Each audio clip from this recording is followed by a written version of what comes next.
Bill किती येत होतं बिल म्हणजे असंच होतं का?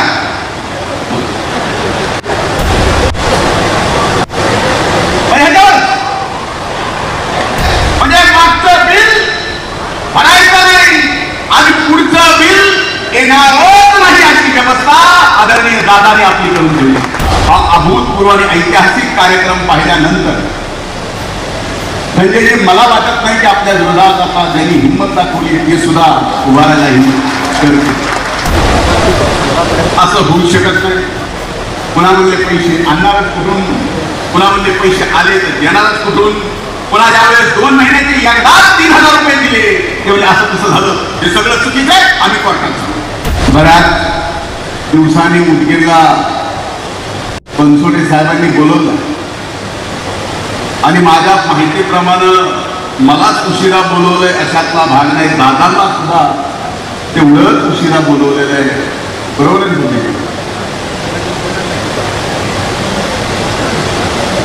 पण आजचा हा कार्यक्रम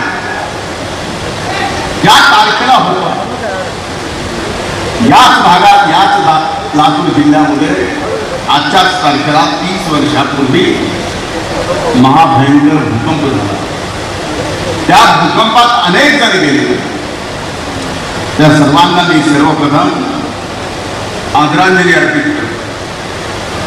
खरं तर आता हा अभूतपूर्व आणि ऐतिहासिक कार्यक्रम पाहिल्यानंतर म्हणजे मला वाटत नाही की आपल्या विरोधात आता ज्यांनी हिंमत दाखवली ते सुद्धा उभारायला हिंमत करते.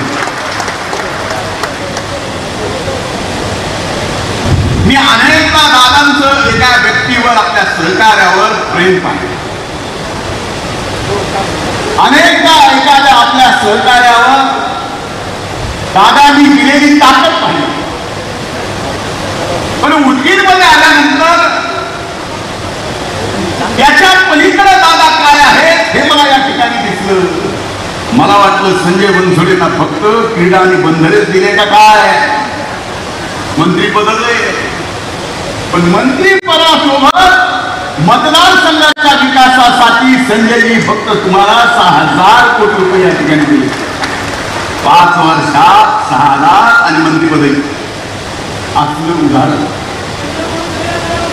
दादा हे फक्त संजयच्या बाबतीतच आपण ठेवू शकतो. पण एक निश्चित आहे, आज त्यावेळेस जनसन्मान यात्रेच्या निमित्तानं दादा बाहेर पडल्यानंतर या महाराष्ट्रामध्ये जनसन्मान यात्रेच्या निमित्तानं या महाराष्ट्रातल्या आमच्या भगिनी दादांना राखी बांधून जे आशीर्वाद देतात ते आशीर्वाद संजयजी आपल्या सगळ्यांना येणाऱ्या काळात काढून नेणारच. आमच्या या माय मौल्यात त्यांच्या आशीर्वादातून आम्हाला तारून देणार. मला काही गोष्टीची कमाल वाटते.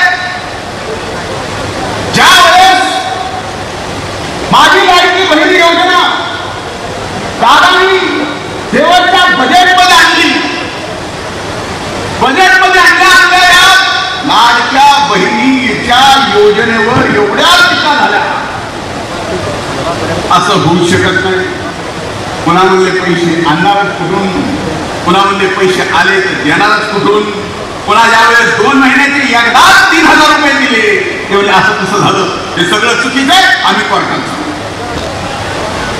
म्हणजे महाराष्ट्रातल्या मान मावल्यांना महिन्याला 1500 रुपये दादाला ठिकाणी देत असतील, महायुतीचं सरकार देत असेल, तर इथं मात्र महाविकास आघाडीच्या सर्व नेत्यांच्या पोटात दुखायला लागलं. ते म्हणजे अरे असं जर बहिणीला 1500 रुपये महिन्याला गेले तर आपलं काही खरं नाही. पुन्हा आरोग्यामध्ये बहीण लाडक्या झाल्या, बहीण लाडक्या झाल्या तर भावाने काय करायचं? भाऊ लाडके नाहीत का? भावासाठी योजना दिल्या तर म्हणजे आता भाऊ लाडके झाले, शेतकऱ्यांचं काय? आता शेतकऱ्यांना तर 1 रुपयात विमा दिला, 6000 रुपये केंद्र सरकारचे, 6000 रुपये राज्याचे, 12000 रुपये वर्षाला. एवढ्यावर इतर बरेच 7.5 HP मोटर असणारा शेतकरी हातवर करावे एखादा 7.5 HP 5-7 हातावर झाले बिल किती येतो ना बिल म्हणजे असंच होतं ना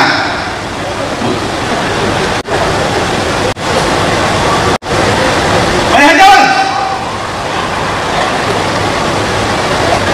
अरे 7.5 HPच्या मोटरचं बिल 10,000 रुपये येतं हे 10,000 रुपये म्हणजे मागचं बिल भरायचं नाही आणि पुढचं बिल येणारच नाही अशी व्यवस्था आदरणीय दादाने आपली करून ठेवली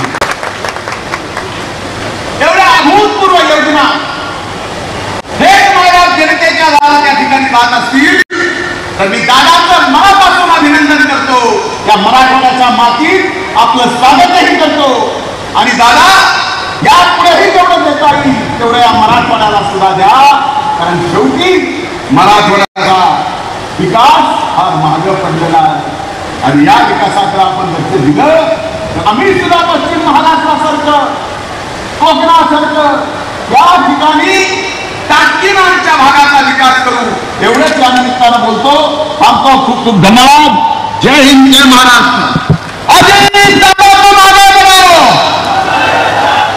अजित दादा तुम आगे बढ़ो राष्ट्रवादी काँग्रेस पक्षाचा राष्ट्रवादी काँग्रेस पक्षाचा अजित दादा तुम आगे बढ़ो राज्यातील कापूस आणि सोयाबीन उत्पादक शेतकऱ्यांसाठी एक खुशखबर आहे कृषी मंत्री धनंजय मुंडे यांनी आज या संदर्भात मोठी घोषणा केली आहे यात खरीप हंगामात 2023 मधील कापूस आणि सोयाबीन उत्पादक 65 लाख शेतकऱ्यांना 2,500 कोटी अर्थसहाय्य वितरित होणार आहे विशेष म्हणजे शेतकऱ्यांच्या खात्यात उद्याच म्हणजेच मागे पुढे होईल पण 10,000 जमा होणार असल्याची माहिती राज्याचे कृषी मंत्री धनंजय मुंडे यांनी दिली आहे मागील त्याला सौर कृषी पंप योजनेत वेबसाईटवर अर्ज दाखल करण्यामध्ये जालना जिल्ह्याने बाजी मारली आहे जालना जिल्ह्यातून 5,20,067 अर्ज दाखल झाले आहेत त्यानंतर राज्यात मराठवाड्यातील बीड आणि छत्रपती संभाजीनगर हिंगोली या जिल्ह्यांना क्रम लागतो या योजनेत शेतकऱ्यांना जमिनीच्या क्षेत्रफळानुसार 3 ते 7.5 HP पर्यंतचे पंप मंजूर झालेले आहेत शेतकऱ्यांना सौर ऊर्जा निर्मिती पॅनल्स व कृषी पंप असा सर्व संच केवळ 10% रक्कम भरून मिळतो अनुसूचित जाती व अनुसूचित जमातीच्या शेतकऱ्यांसाठी लाभार्थी हिस्सा केवळ 5% आहे शेतकऱ्यांना उर्वरित रक्कम केंद्र व राज्य सरकारकडून सबसिडीच्या स्वरूपात मिळते महाराष्ट्रात सगळ्यात चांगलं कृषी राज्य हे शेतकऱ्यांमुळेच असल्याची प्रतिक्रिया त्यांनी यावेळी दिली आहे महाराष्ट्र कृषी विभागाकडून सन 2010-21 आणि 22 या वर्षात कृषी क्षेत्रात उल्लेखनीय कार्य करणाऱ्या शेतकरी आणि अधिकाऱ्यांचा सत्कार व पुरस्कार वितरण महाराष्ट्राचे राज्यपाल CP राधाकृष्णन यांच्या शुभ हस्ते करण्यात आला तसेच उपमुख्यमंत्री एकनाथ शिंदे उपमुख्यमंत्री देवेंद्र फडणवीस उपमुख्यमंत्री अजित पवार मंत्री दादा भुसे मंत्री दीपक केसरकर कृषी मंत्री धनंजय मुंडे यांच्या उपस्थितीत वरळी डोम येथे हा सोहळा पार पडला होता या कार्यक्रमात कृषी मंत्री धनंजय मुंडे यांनी ही घोषणा केली आहे आता यावर तुम्हाला काय वाटतं तुमचं मत कमेंट बॉक्समध्ये लिहायला अजिबात विसरू नका व्हिडिओ आवडला असेल तर जास्तीत जास्त शेअर करा आणि आतापर्यंत मराठी जनता आपण आपल्या या चॅनलला सबस्क्राइब जर केलेलं नसेल तर चॅनलला सबस्क्राइब करा